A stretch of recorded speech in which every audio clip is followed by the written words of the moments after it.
All right, here we are at yet another episode of Flipping Houses for Rookies. I've said that intro 417 times as of today. How does he do it? All right, Peter, podcast number 417. And the title of today's podcast is How Creative Real Estate Can Be More Than Just a Side Gig. I shall repeat it. How creative real estate can be more than just a side gig. Here's the description. And I just want to forewarn you before I start today, I'm a little fired up about this podcast. Oh, God. So I'm going to apologize for any of my passion and feelings and yelling and screaming or anything that I might do to wake people up because I'm really passionate about today. Okay, I'm going to count the rants today. I'm going to count them. Okay. You do that. In fact, what you could do is you could give those rants, the number of rants to my wife, and she'll be like, yeah, that's nothing compared to spending a weekend with Bill. Oh, man. Here we go. This is the description. Psst. Want to know the real reason that neighbor or person you know just quit their job and works from home? Hint, it's got nothing to do with the stock market, crypto, selling stuff online. In fact, it's so sneaky and simple, you will kick yourself for not figuring it out sooner. We're talking about regular folks, just like you, who've stumbled upon a little-known loophole in the real estate world. And that's letting them pocket massive paydays without a fancy license, any experience, money, credit, setbacks, training, risk, or hunting for motivated sellers by just using 30 minutes of your day doing the exact things to make money. In fact, this is how most will crack the code and make it more than just a side gig. Close deals like a pro, even if you have never done it before.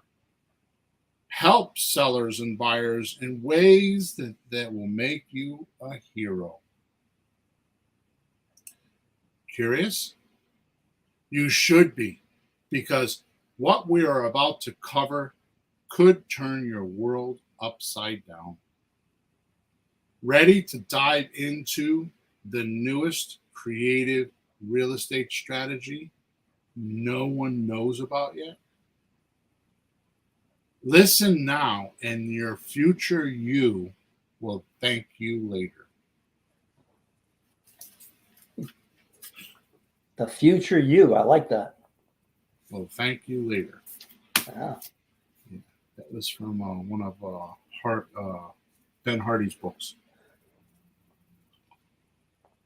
All right. Now I got myself a cup of tea going here, and we are ready. We're going to do housekeeping first. Okay. So we record this podcast on Thursday mornings, Eastern Standard Time at 9:30 a.m. And when we record it, we live stream it onto YouTube, two YouTube places, Flipping Houses for Rookies and Creative REI Reply. So you can go to either one of those YouTube channels. We also live stream it on Facebook on Flipping Houses for Rookies or LinkedIn, which is William Hawthorne. You go to any one of those platforms and you can watch the podcast live by just typing in any one of those words I just told you about.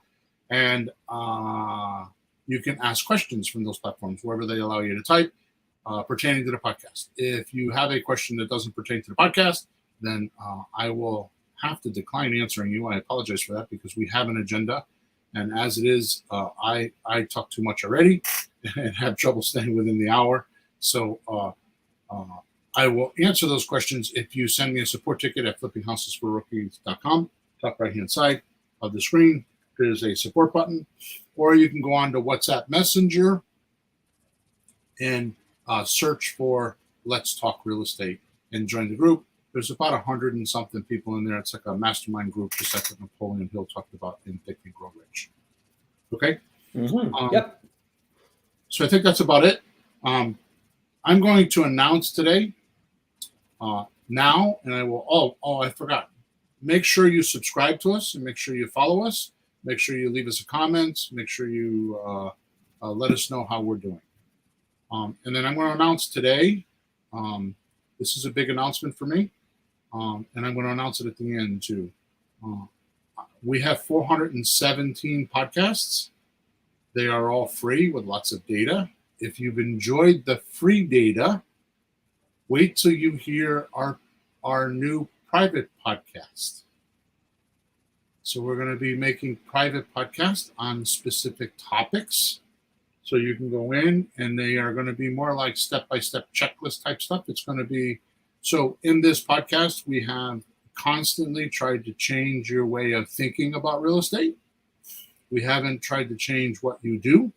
And the private podcast is more like things that you do. We're going to help you with that, with the doing this aspect of creative area and the doing this aspect of how to do creative real estate deals.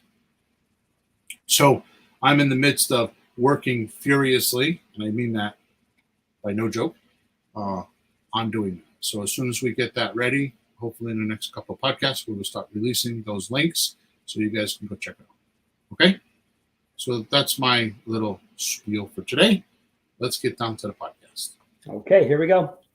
So Pete, today I'm going to explain to our listeners how to do creative real estate deals consistently without money, credit, setbacks, training, risk, or a fancy license. Are you ready for that? No, that sounds good. You hit all the buttons. Okay. You just missed one. You just missed one from sitting on my couch. Oh. But let's not get completely ridiculously lazy. Let's get some work done. From behind my desk, I'm going to add that. Okay. Okay. That's more realistic. In fact, it almost eliminates having to find motivated sellers to do creative real estate with. I've been preaching that for a long time. Get the right creative real estate seller, you get a motivated seller, and you could do a deal, right? Yeah. Doesn't matter about your training. The person's so motivated, they'll let you make mistakes. You don't have to be a professional. I've done hundreds of deals. You just tell them the truth, and they'll let you do it, as long as it's a good solution for you. Right? That's right. Excuse me. But today I'm telling you that we have figured something out, and I'm going to tell you about it today. So here's my point in the motivated sellers. Every seller is motivated to sell a house. I mean, when you put a house on the market, it's not like, oh, I'm gonna write a book and put it on Amazon, and then people just come and buy it, or write a song and sing it and record it, and people are just going to listen to it. You know, it's not that way. It's not like, or more importantly, affiliate marketers. Affiliate marketers just use somebody else's content and they just promote it, right? Yeah. When you sell a house, it's a major thing. It's a major commitment, especially if you're living in the house, right? Because you have to move out, you have to find another place to live, and then there's the whole process of selling. In other words, it's not an easy thing. It's months and months of work. Months and months, sometimes longer than that, of work. A lot of work. Not just like, oh, one weekend we're going to do this and then we're going to be somewhere else. It's not that. Right. For most. So that means if somebody has a house for sale, they've been through that in their mind and they know it's a lot of work. So the fact that they put the house for sale, they're motivated for something. Right? But With our other strategies that we're not talking about today, right? We're usually looking for a flexible seller who will do deals the way we want them to do deals, right? Right. So we're looking for certain criteria depending on which type of deal strategy it is. And we're looking for those indicators so we can say, okay, here's what I can do. And then give them the ideas or the solutions based on that deal structure. Right. Because each deal structure has its own solutions, right? Mm-hmm. And it depends on what the person's saying to you, the seller saying to you, on which solution you're going to propose to match their problem. Yeah. Right. But what if we gave them everything they wanted and still made money? Because they're motivated already, right? So what if we gave them everything they wanted? Yeah. That'd be good. Yeah. Yeah. Well, if that was the case, we wouldn't have to be digging around like why is selling or what trouble are you having. They can't sell it maybe at all without some creative aspect to it. Maybe they can't sell it on the market, but you don't find those all the time. So if we did this and just gave them what they wanted and didn't have to do what Peter was just talking about, like find their situation and have all these sales skills and questions and scripts and like study human behavior, I'm going to tell you point blank. I think I said it last week or the week before in podcast. It was a by the way comment. Mm-hmm. We're not in the real estate business.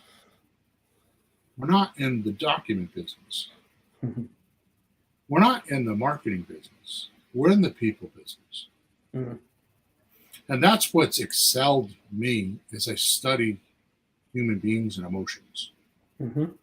And I'm not talking about psychology either, because I believe that if you're going to study something, you have to study something that gets favorable results. And a favorable result is it helps the most amount with the most amount of problems for the longest times, Mm-hmm. for the longest period. Mm-hmm. Yep. So it helps the greatest amount of people with the greatest good, with the greatest amount of time involved. And that's what I like to study, is those sustaining, long-term, core principles that are nice and easy to remember. And that's what you do. But that's my life. That's what I do. Mm-hmm. Right? Mm-hmm. And the reason why is because I'm a marketer. I started out as a marketer. I want to do direct mail, which I'm kind of changing my mind about that right now. But I have some other ideas I'm working on. But the point is that people, understanding people, if you study people, and I mean just observe them, like in our particular case, if we study the buyers and we know what the buyers want, and I'm going to cover this in a little while, but if we study the buyers and how a buyer reacts and what motivates the buyer, then we're aces with the seller, because we know what we can do, because the buyer has told us already what we're going to do. Hey, you know what's funny? Myself, and probably a lot of people think the seller's in control because they have the house, right? They got the house, they call the shots. But they don't, because the buyer is the one who calls the shots because they got the money. They're the ones who's going to say yes or no and walk away or buy the property. Dan Kennedy taught me a very, very, very, very valuable lesson a long time ago, decades ago. Mm-hmm. I remember when I first started, I wrote a sales letter. It took me weeks to write this sales letter. I mean, weeks and weeks and weeks. Wow. And I drafted it. It was a 4-page sales letter. And I gave it to my wife. I was reading it out loud, and 2 paragraphs in, she launched on me. I don't want to listen to this. This has nothing. I don't want to. She was totally disinterested. Wow. And I thought to myself, what the hell did I do wrong? Yeah. And here's what I did wrong.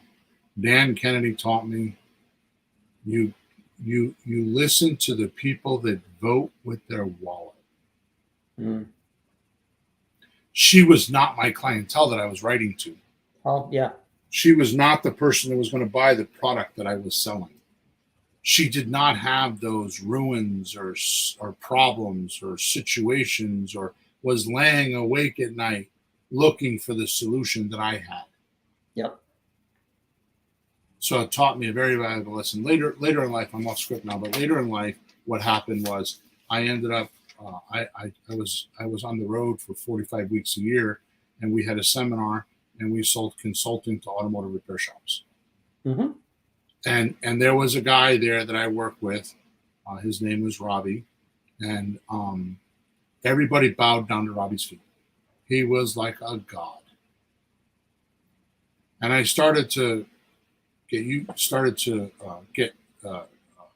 make friends with him. We were both in the same position, right? We were both consultants, right? Sure. And I thought, wow, this guy's a little eccentric, right? He's a good guy, but it's like, wonder what makes him a hero. Well, he'd been with the company for 20 years, and when I found out, God, a year later, it took me forever to figure it out. He pre-qualified who he talked to. And his saying was, if there's a little spark, I pour gasoline on it to make the fire. And I couldn't understand that. I didn't know what that means. But what he was a genius at pre-qualifying. Who he talked to, who he shared his ideas with, who he pitched to, who he helped. Yeah. I mean, it was pretty interesting, right? Anyways, off topic. Well, okay. Go ahead. Well, there's no sense talking to somebody who's a definite no. Right. And no matter what you say, I can't, I won't, and I just don't like, a real fat negative no matter what. Like, why waste your time? Totally. All right. If we give the seller everything they wanted and we still make money, do you think you could make more deals? See, I know many of our listeners have heard or even tried to make gargantuan profits with real estate. But when they went to implement the work, quote unquote work, there is struggle and a lot of money spent, with countless hours studying that take away from their families and their freedom and their time, so they can't do what they want to do. In other words, too many hours of hard work with no results until today. Well, we've, which is more like me, I'll say that, I've made a breakthrough, because for the last several months, I've been quietly testing a new approach to making creative real estate transactions. And it's super easy to do, super easy to learn, because you already know how to do it. And it has incredible results. End of podcast. Tune in next week for $19.95, and you will learn. That's Bill's hardcore English dry bad humor. Yeah, funny. Yeah, it's really funny. No, it's not funny. It's funny to me, but not everybody else. Okay, so here's what I want you to do right now.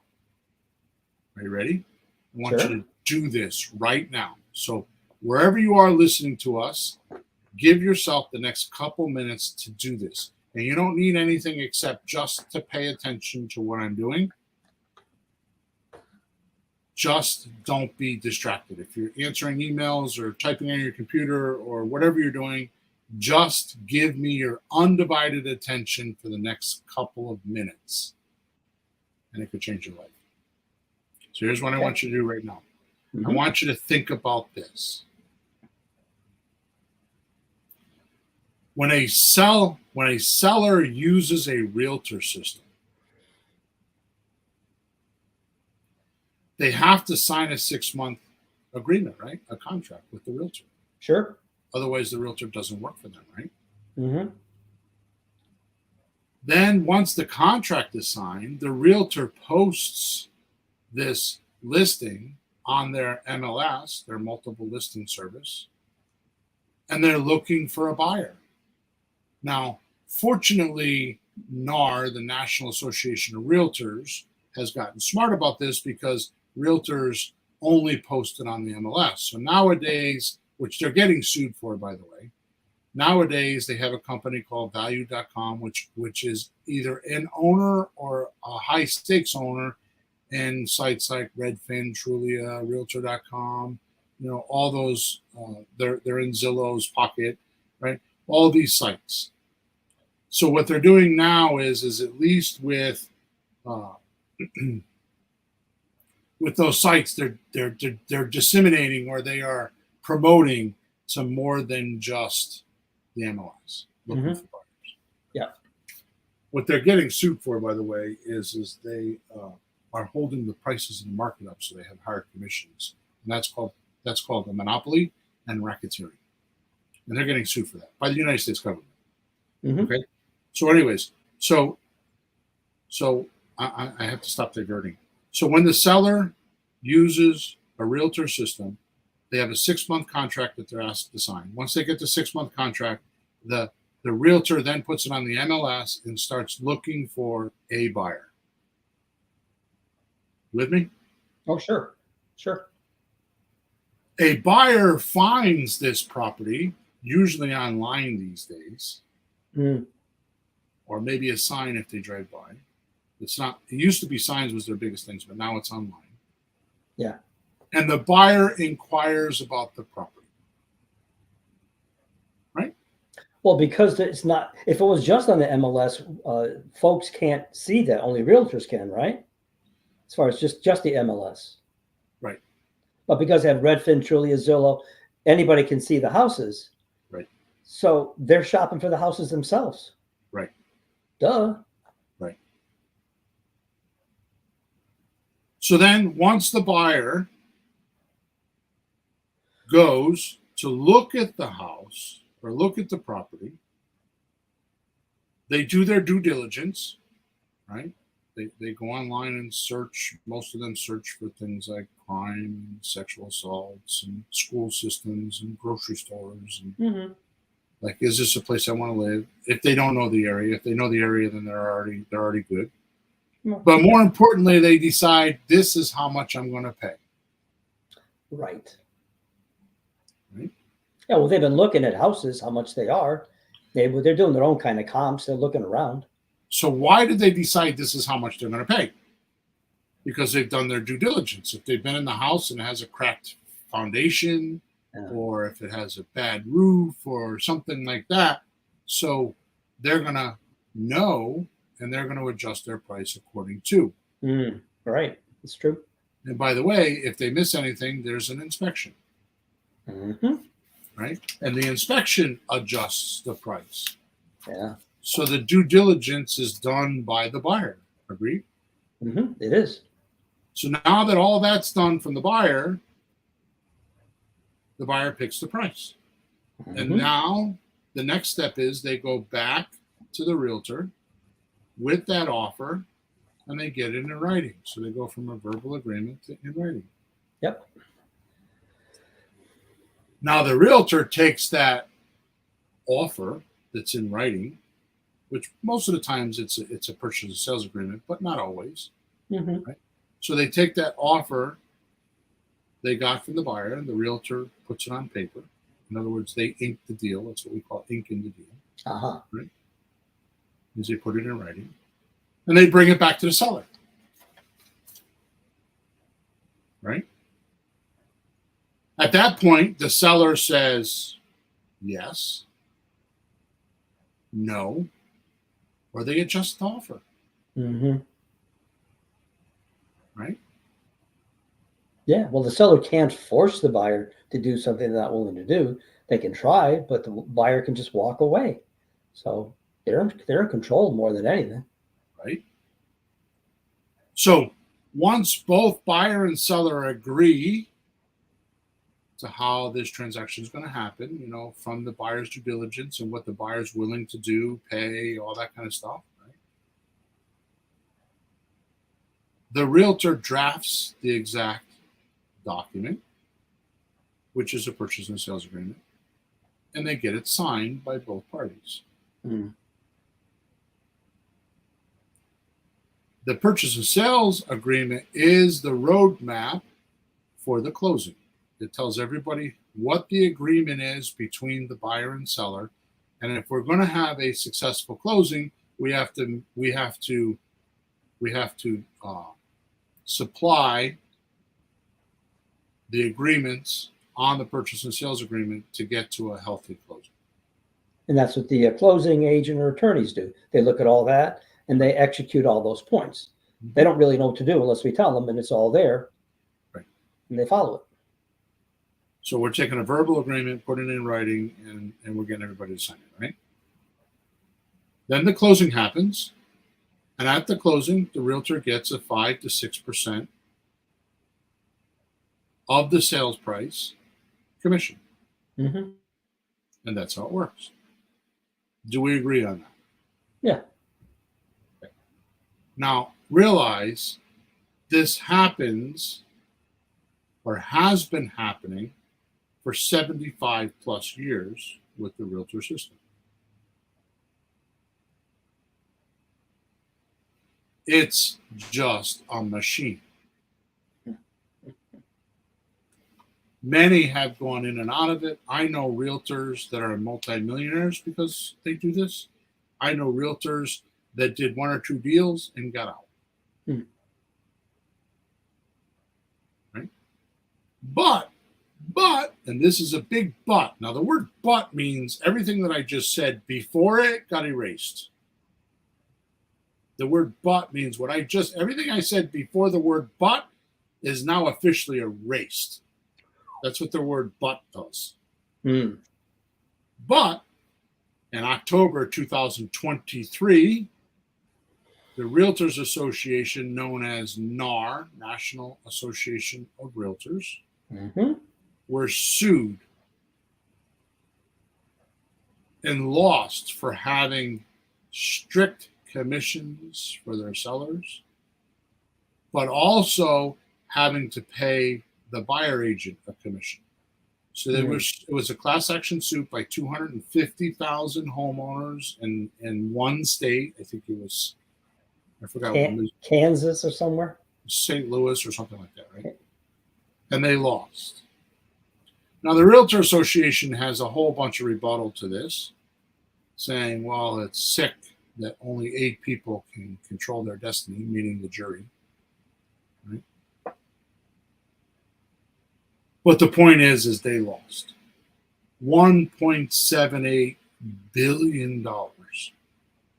Now, we actually have a podcast on this. I should go back and find the number, but I didn't. We actually have a podcast on this because that's just the beginning. Because the National Federal Trade Commission, which is a government entity, has investigated the realtor system in the Obama administration, and the Trump administration, and now the Biden administration. And all 3 investigations come down to racketeering and monopoly. And those lawsuits are supposed to be coming. Now, that's all speculative, but they're not done yet. Yeah. The fact that 1 lawsuit was lost means there's more to come. Mm-hmm. Right? However, just to prove my point here, is that lawsuit that was lost for $1.78 billion was settled for $418 million. Now, you don't put up $418 million and be innocent. Not in my world. Okay? But in the settlement of the $418 million, they promise, or by law, have to no longer force these fees on sellers and buyers like before. Mm. That was supposed to happen in July, which now I'm hearing it's in August. So the fee structure is supposed to change. I think what's happening is they're not actually changing the fee structure. They're just leaving it up to the buyers and the sellers to say, I'm not paying 5% commission. Mm. And they're not making it mandatory. Well, like, because before it was like, well, if you don't pay 5%, I can't list it. Well, it's one thing that you pay 5%. When I bought my house, it was $40,000. What's 5% of $40,000? $2,000? Right. Okay. All right. So they did a few weeks of work. They got $2,000 or got the grand. Fine. But now it's a $400,000 or $500,000 house. So how do they need $25,000 to do basically the same amount of work? Right. Which is waiting for someone to show up to buy the house. They don't even have to go find the guy. They just wait till somebody show up. So the percentage thing, it's a little crazy. So it's adding value. Added value. Their added value is not good enough. Mm-hmm. So that's so my point is win, lose, or draw. Believe me or not believe me, I'm not asking you to do that. I am telling you, as of this podcast, things are changing. The world is different. And if you don't believe anything I just said to you about the realtor, then just take a look at the fact in 2020, we shut down the world for COVID for a year and a half. And things have never been the same since. Mm. Government has not been the same. Taxes have not been the same. Inflation's not been the same. And real estate and stock market have not been the same. So just observe that and you'll know that I'm right.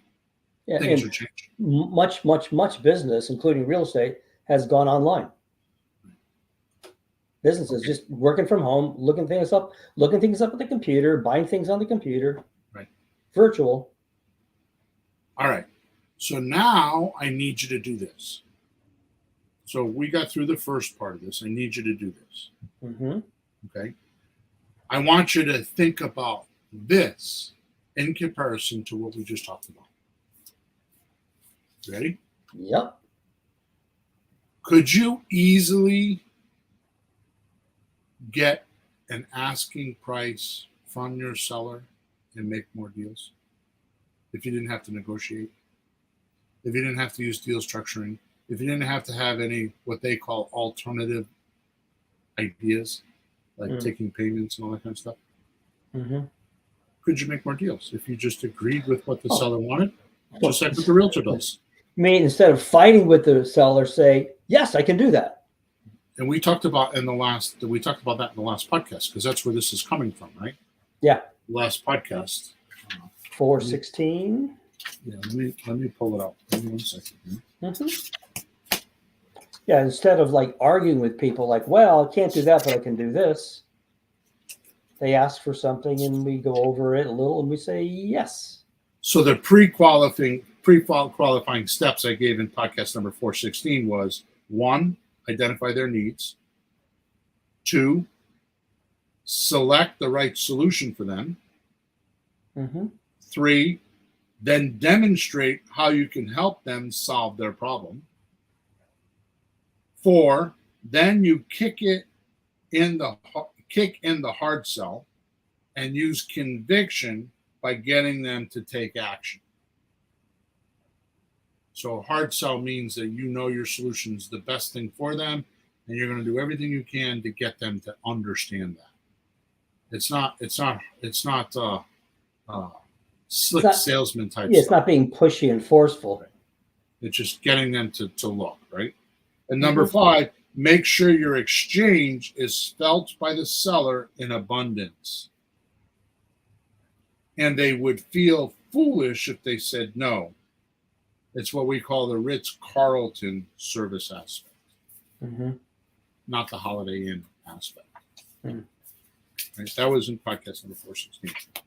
Okay. So Is it possible you could easily get your asking price or give them their asking price and have them say, yeah, I'll do that? Mm-hmm. Well, that's what they're asking for. Then once you agree to their asking price, then just fill out a 1-page document that they should sign and lock in a deal, right? Now, the difference is we're going to sign this one-page document that's only 90 days. Mhm. The listing agreement with the realtor is going to be 6 months. The listing agreement with the realtor has a lot of clauses in it these days on not being able to break that. Mhm. So once they're in, it's like they're in It's like they own the house. it's like they're in a prisoner of war camp. You know what I mean? They just got to do what they're told, right? Yeah, and it's your house. Yeah, it's like they own the house and they're controlling it, right? With our document, they can cancel anytime they want, and it doesn't cost us anything. All right, so after they sign this document, we list it for sale. Mm-hmm. Right? Now, we covered this on podcast number 414. You go there, and there's 101 ways we can sell a house, or 101 places that we can go sell a house. Now, disclosure, the internet changes all the time, so if you go on there and there's some links that don't work or whatever, that's fine, but maybe there's 5 links or 10 links that don't work, or none, but you still have 101 ways. So there's plenty of ways to sell a house, Mm-hmm. or at least advertise it. Mm-hmm. Right? Now, here's the amazing part to me. Did the realtor, so now you got the house for sale, right? So the house is out there, it's what we call bringing it to the market. We have it out there and we're proposing it to potential buyers. Yep. Okay. Did the realtor need to know deal structuring on how to make the offer? No. He didn't need motivation. What's your problem? It's just how much. You don't need any of that, right? No, it's like going to the meat market and the guy says, "What do you want?" It's a steak. Here you go. Doesn't ask why. What do you need it for? That's a great example, Peter. How hungry are you? That's a great example, Peter. I've been looking for an analogy. That's it. That's a perfect analogy. How many people do you have to feed? Right. What if you don't buy the right cup? Will they argue? No, they don't have to do that. So the seller asks for a price, Mm-hmm. and you say, "Yeah, I'll do that." There's no skill there at all. You don't now. Will you develop skill? Yes, we're going to talk about that in a minute. But to get this deal, and the punchline's yet to come here in a few minutes, right? Mm-hmm. Another question I have for you: did the realtor need to do any due diligence on the house or the neighborhood?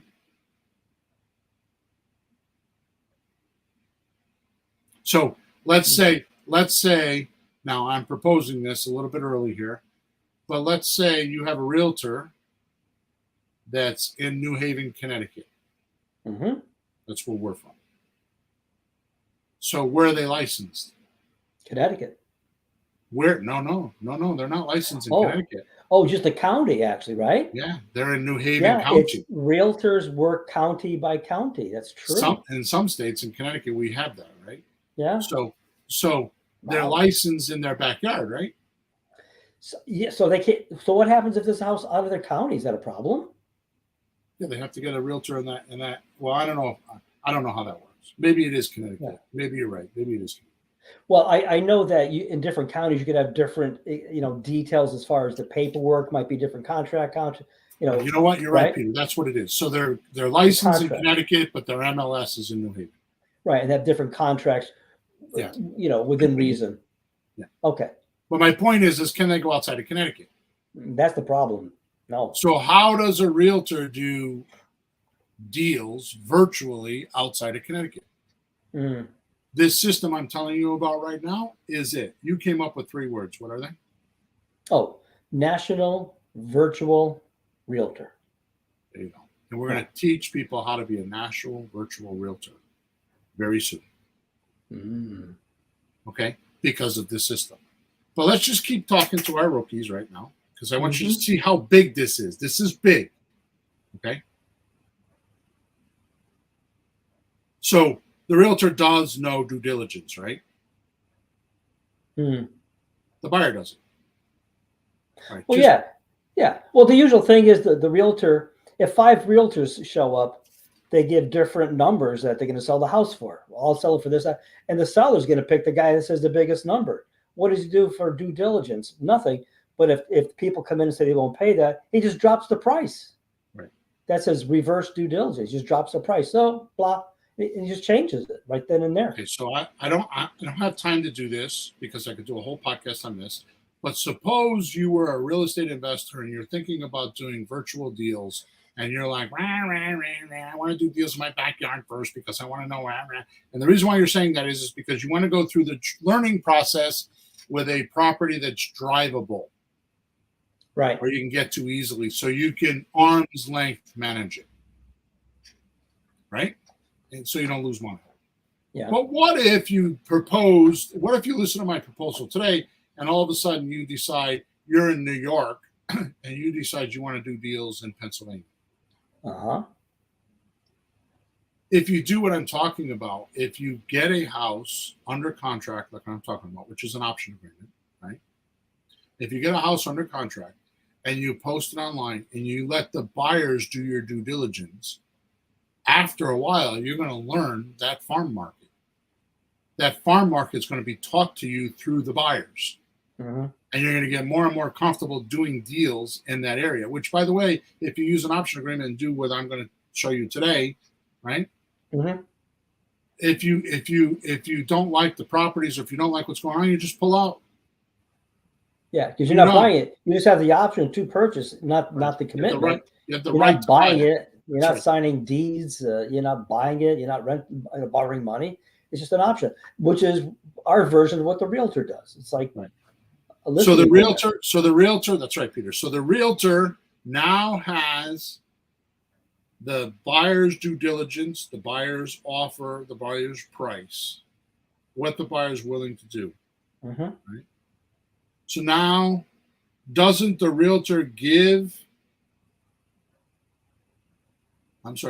buyer give the realtor everything they need to make a good offer?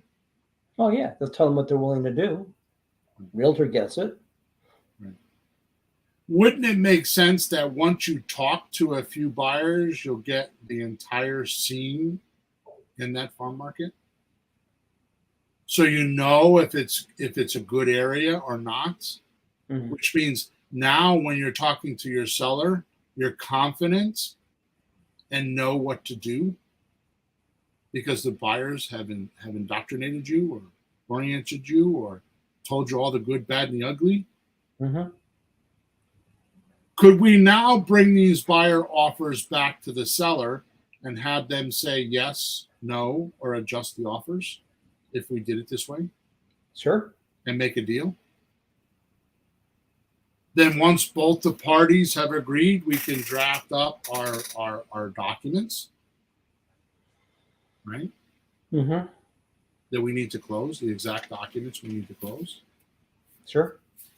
And at the closing, couldn't we collect 5% to 10% or more if we negotiated some? We're talking about if you give them their asking price. What if we got a 5% discount or 10% discount and then sold for 5 or 10% above market value? Now there's much more than a 10% profit. Now there's a 20% profit or more.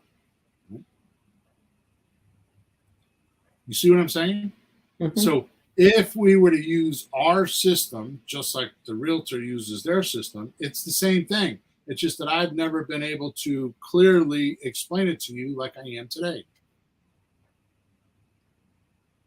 Right? Well, we're both middlemen, obviously. We sit between and stand between and work between a buyer and a seller.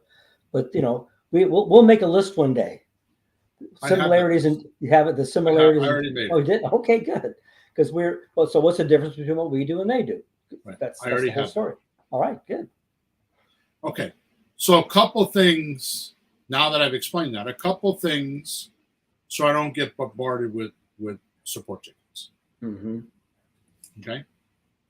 Number one, there's actually, I think 3 or 4 points over there. Mm-hmm. The seller's the seller is prepared for a 5 or 6% commission with the realtor. Yeah. So when we call for sale by owners and we ask them, do you know what the closing cost would be for your house? And I'm talking hundreds and hundreds of phone calls. It's more than that, but that we have made, you and I have made hundreds of phone calls. Mm-hmm. They always say, well, yeah, closing costs are 5 to 6%. Because they think that's what the real quick turn costs. And they're trying to save that 5 or 6%. Yeah. So they already think they are already thinking with that 5 or 6%. So you can get that from them in a form of a discount. So it's not hard to get a 5 or 10% discount, right? Plus, if you use our scripts, you can get a 10 to 15% discount if you use our scripts, because it's just common sense, because it's the closing cost. Right.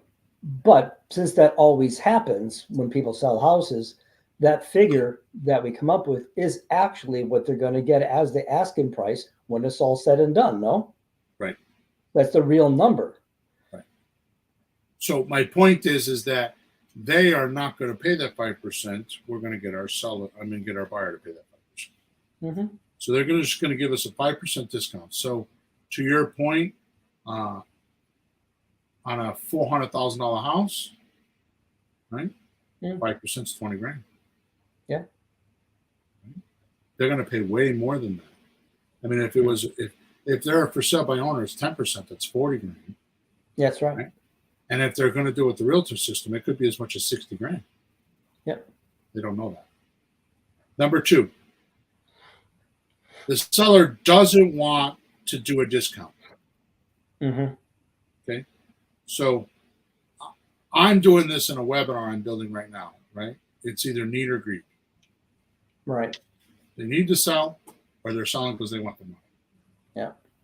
So number two, if the seller doesn't want to give you this 5% or 6% discount, they're greedy. Oh, yeah. Or they're just over leveraged on the property and can't because they got to come out of pocket with money and they don't want to. Yes. So we call it our Grand Slam offer. We've made other podcasts about this. We call it internally GSO, Grand Slam offer. Mm-hmm. So we use the GSO, or the Grand Slam offer script, and show them how they can get up to 70% above market value for the property if they just wait 36 months to cash out. This is the offer that we got this from Alex Hermosi's book, $100 Million Offer. Mm-hmm. I read the book 5 years ago. Matter of fact, I just ordered the workbook. He has a workbook now. Oh man, we got this order, and I stole his Grand Slam offer language. Mm-hmm. If you're curious, right? And and he says, make offers so ridiculous. No, what is it? How to make offers so they feel stupid saying no. Mm-hmm. Right? So we make offers so they feel foolish to say no. And that's how we do it. We do it with this 70% more than market value, right? So that means a $300,000 house, you're selling it for $400,000 if they wait three years. So how do we know which deal to use? And this is your perfect line, which you gave me a second one yesterday, so I'm going to rely on you in an email. You gave it to me. Yeah, you saw that, huh? Mm-hmm. Yeah, the perfect line to pre-qualify which deal to do. What I mean is do just an option with a discount, a 5 or 6 or 10% discount, or do a slot deal, which is a sandwich lease option transfer, which means you get a lease option from your seller and pass it on to your buyer. You pay $100 for the option agreement from your seller, and you sell it to your buyer for 10 or 20 grand. So you're really only buying and selling paper, not buying and selling property, which is why we could do it virtually. Right? Yep. So your line is, what is more important to you? Or what is more important for you? Getting your asking price or making more profit? And what was the second one? Do you remember? Kind of. It was on a piece of paper from years ago. It's like, do you need to sell soon, or could you wait for more money? Yeah. And Now you can say both of them. You can say the first one because the guy's going to go, "What do you mean?" Well, do you have to sell now, or could you wait to make more money? You could use both of those one after the other because they're going to go, "What?" That's right. Right? So this gives you, excuse me, this tells you whether they are need or greed, right? Up front. And which deal to propose. Now, let me break this down for you. Greed or want all cash. You get your 5 or 6% discount. Now, this happens all the time, like because I've been listening to coaching clients forever tell me everybody wants all cash. There's nobody that wants to do a terms deal. Terms deal means pay monthly until you're paid off. Right? Yep. So that's necessity level. And this is the stuff that we've been studying behind the scenes, right? That I'm telling you about. Yep. So if you have a seller, which is 97 or 98% of your sellers want all cash, then you're going to get your 5 or 6% discount, preferably 10%. Sign an option agreement with the seller, right? And an option agreement means that the seller's giving you the right to sell, but not the obligation. So if you find a buyer, you can execute the option. If you don't find a buyer, you can walk away. And also legally states that you have a very minute, because we give $100 option consideration deposit. As long as you use legal tender, which means paper money, you could use $1 if your seller's willing to do that. You can use $10 or $20, any denomination. So it's, what is it? Paper money. $1, $5, $10, $20, $50, $100. Or checks. Yeah, I'm just saying that you could use any one of those denominations. Paper. Anything you want, right? Yeah. Point is, you need to consummate the deal with an option consideration deposit. Yeah. Right? Yeah. Once you do that, that means you're now a part owner. You're an equity share in this property. Right? It's a very minute. You're not a controlling share. You're just a very minute legal share, equity share in this property. And because you are a legal equity share in this property, the law says you're a partner. It doesn't say that you need to be 50% or 30% to be a partner.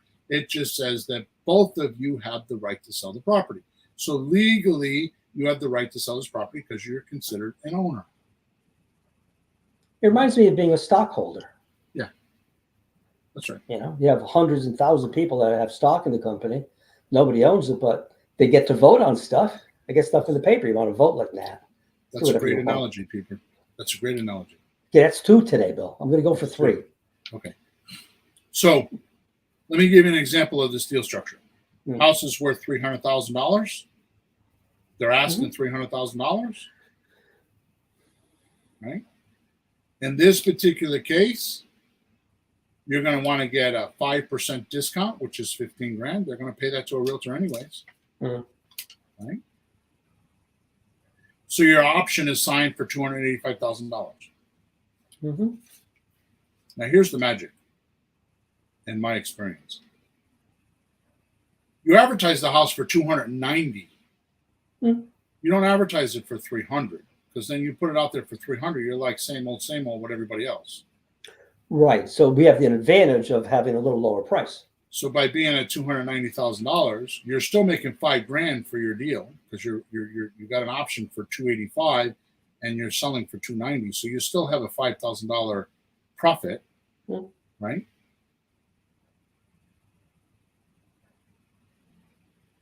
And you're $10,000 under market value. Sure. So you get attention. That's how you would do it. That's a greed deal. That's just signing an option. A need deal, or they're over leveraged, or just maybe they don't want a discount. Like I've had free and clear properties where they're just stuck on their price. Yeah. right? So Mm. if that's the case, if they're stuck on their price, then we don't try to negotiate price. We go after terms. Like, I'll pay you any price you want as long as I get to pick the terms. Mm-hmm. Right? So then we use our Grand Slam offer script and calculator, which, by the way, that link is in today's podcast description. I'm giving you the script and the calculator and everything you need to do this for free. It's the second time I've done it in history, so don't expect to find it anywhere else. We sell this currently for $97 a month. $297 one-time fee, or $97 a month. We sell this script and this calculator for $97 a month right now. Mm-hmm. Okay? Mm-hmm. So don't get it. I don't care. Don't go to the link. If you're driving, you forget it, shame on you. If you don't go click on the link, shame on you. No skin off my nose, because I'm selling it for $97 a month. Okay? You use our Grand Slam offer script and calculator to make them an offer using a lease with an option to buy. So the first one, the greed deal, we're just using an option.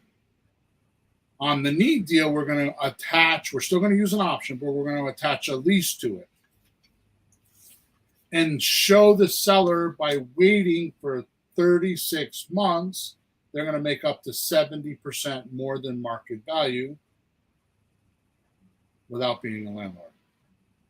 Technically, what we're doing is we're turning them into a bank. Mm-hmm. And people do not call their banks for maintenance problems. They don't call their bank for toilet problems. They don't call their bank to cut the grass or plow the snow. Right? Yeah. So this even works with somebody renting property. They're starting to get tired of it and wondering how they're going to get out of it someday. Mm-hmm. We call that a master lease. Mm-hmm. This means you'll do a lease option with your seller and transfer it to your buyer for your profit. That's the lease. That's a sandwich. Lease sandwich means you're getting a lease option from your seller, and you're giving it to your buyer, and they're the two pieces of bread, and you're the stuffing in the middle, the roast beef or the peanut butter and jelly, whatever you want. Mm-hmm. Right? Mm-hmm. So you get this. You get the seller to give you a lease with an option, and you transfer it to your buyer. That also means you're assigning all the responsibilities of being an owner. Like I said, Mm-hmm. cutting the grass, doing the maintenance, all that stuff. Right? Now, it's important to know the paperwork we use is what makes the seller not a landlord. It's the paperwork we use. So our paperwork is pretty strict. It's not something you can find floating around on the internet. You can get things that are close, but if you don't know someone like me, I'm not the only one with it, but if you don't, and there's very few of us, but if you know someone like me that's willing to share it, then you can do this. So just getting a regular lease is not going to do this on the internet. So getting away with doing the freebie stuff isn't going to work here, right? Now, the important thing is you don't stay in the deal. You're just like the realtor. You find the buyer and get paid for it, and then leave, right? So all this begs the question, and the final point of today's podcast, and the final point of this new strategy, because I've talked about this before, but not as concise as today. The final question begs the final. Yeah. Anyways, you got what I'm saying. Mm-hmm. This begs the question. Today's podcast begs the question: how many options can you get signed and out on the market to turn into profits on a consistent monthly income? Let's say you have 3 of them, or 5 of them, or 10 of them going all at once. Do you think you would have 1 or 2 pop a month for a chunk of dough? Now, I have to tell you that this is not something you need to do full time, especially if you're using Creative REI Replay. And I'm going to go over that in a minute, but Creative REI Replay does all this for you automated. It does everything. It does the whole seller process for you automated. All you're doing is looking at applications or talking to people that want to buy. Your Creative REI Replay completely pre-qualifies all your buyers. Does all your paperwork, everything, right? But your strategy here, this new way of looking, we've talked about it. We kind of danced around it and like got closer and closer. But this solves the problem. Is I talked to a guy, but I couldn't close him. This kind of solves that problem, or it just raises the percentages way up to get the sellers that we can now make the options for. And not only that, but the big aha moment is that if realtors want to do this realtor system, which is what we're duplicating. I mean, actually they duplicated us, but we'll leave that alone for now. Okay. But the point is that if you want to become a national virtual realtor, this is how you're going to do it. With a system like Creative REI Reply, you can not only do this deal in Connecticut, but now you can do it in Ohio and Alaska and Hawaii or wherever you want. Because this system, you don't need a license for it, but all your realtor skills could be used. So I'm at the hour and I'm not even close to being done. I got 2 more pages of notes. So we're going to move right along here because I have a few punchlines here. Oh my, go for it. So here's the thing to know. You may want to do deals with money now, money monthly, and money later, and not want to do this strategy. And think it isn't for you. And this is very, very, very wrong. By virtue of the outflow alone and talking to sellers all by itself, the subject to deals, the seller finance deals, and the bigger deals like multifamilies and all that stuff will fall in your lap. It happens every single time. Plus, this is key. Now listen to what I'm going to tell you because this is a twist that you didn't expect. Not from my mouth anyways. Okay. What if you had a realtor friend or a relative that's a realtor? Couldn't they do these deals for you? Using your leads, in other words, you bring them leads. In Creative REI Reply, we do this, right? If you get the leads, right? And the realtor, you train the realtor to do this, which is not hard to do, right? So they're going to go after the option agreement or the slot deal, one or the other. If the seller says no, no, no, the realtor could then get the listing. Right. And you make a deal with your realtor friend that they can do this. Only because now the realtor used our scripts, used our leads, used our calculator, right? Our creative deal thinking, and built rapport with the seller, and now has a higher chance of getting the listing contract because they talked to them like they knew what they were talking about. Because the realtor system does not teach them to negotiate and do all the things that we're talking about. Right. So the realtor doesn't lose, right? They either split our commission with us, like we give them a commission for doing this, right? Or they get a listing. And now you have someone working on your leads and only pay them when they bring you a deal, which is what the realtor's used to. You know what's interesting about that for me is this is the realtor's job. If they're a real realtor, not a part-timer, and they're sitting in the office looking for leads. A lot of us have other jobs and things and commitments, so we do this fairly part-time, right? And have leads. And have leads, but we don't always keep up with them that well because it's part-time-ish. Right. So you have somebody at the other end that's sitting at the desk looking for leads, and we're busy at work cutting hair or, manufacturing cars or whatever the heck. Say, hey, I got some leads. Can you call them? Because we can't get at it perhaps. So if that's the case, it's like having a virtual assistant that you don't have to pay because they just make the commission at some point. When did that strike you? Because I didn't hear this one out of you. We've been talking every other day. Wait a minute. We could do a whole podcast on this. So you're worried about doing virtual deals?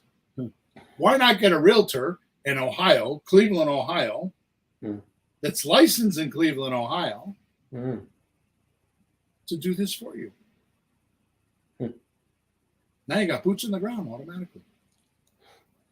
They put up the lock boxes. They'll sell it for you. They already know how to do all this. And they're trying to do that. And they're usually hustling for deals. And lately, I think they're pretty low on inventory and work. Yeah. They're not doing well. They're like looking for work. Right. Pretty cool, right? How do you sleep at night? Last thing.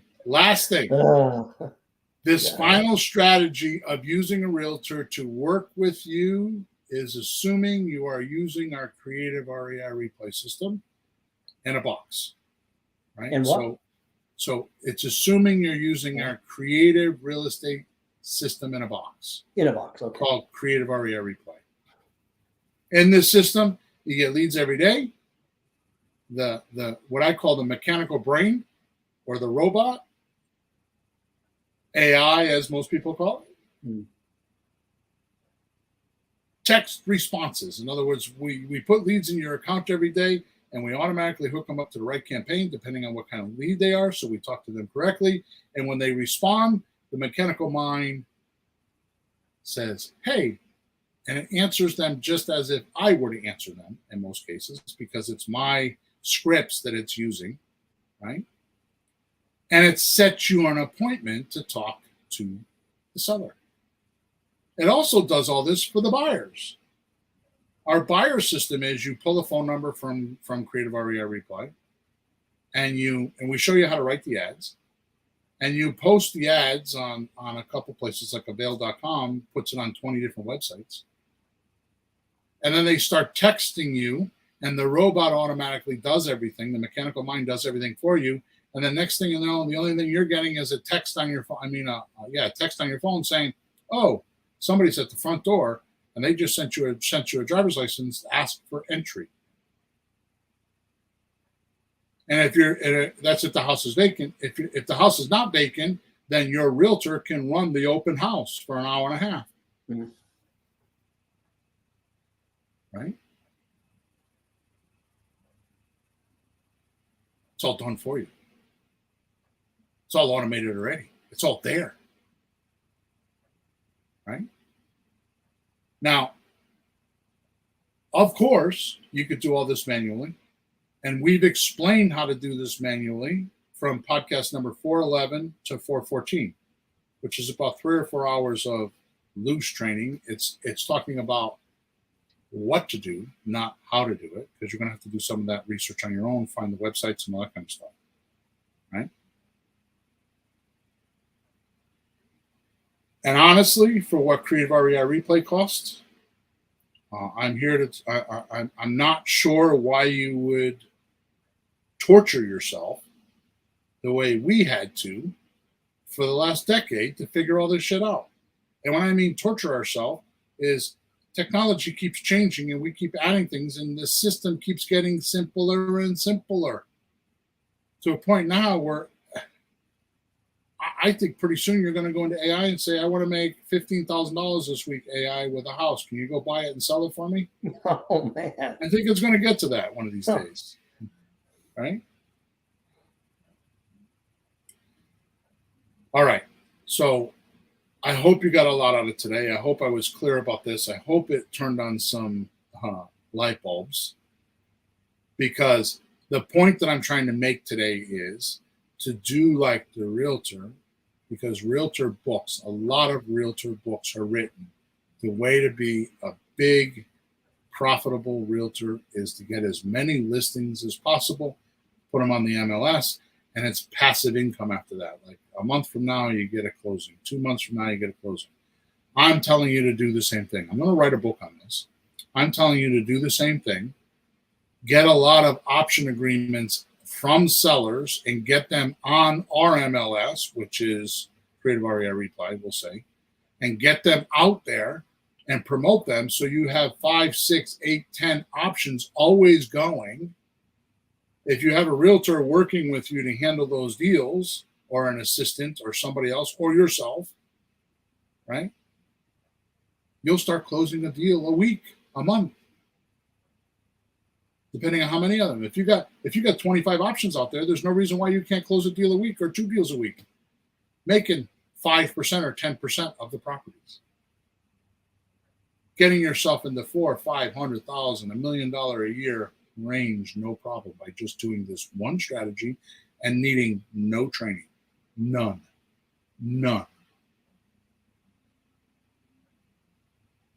I mean, 1 deal a month is $60,000 a year.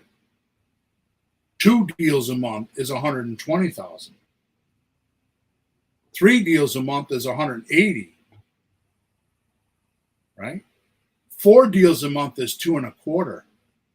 So 1 deal a week, you're making $225,000 to $250,000 just on the strategy. What about all the other subject to deals and the houses you're going to keep that have money now, money monthly, money later? Because those are going to come. You're going to find those by mistake. Stop focusing on those. Focus on the strategy and just do volume. Outflow.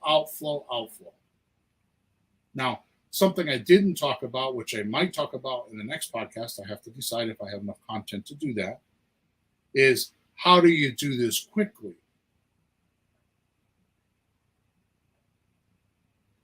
You do this quickly with a buyer's list. So if you've got a few hundred to 500 people on a buyer's list after you sell 3 or 4 or 5 houses, because the system does that, it collects all their data.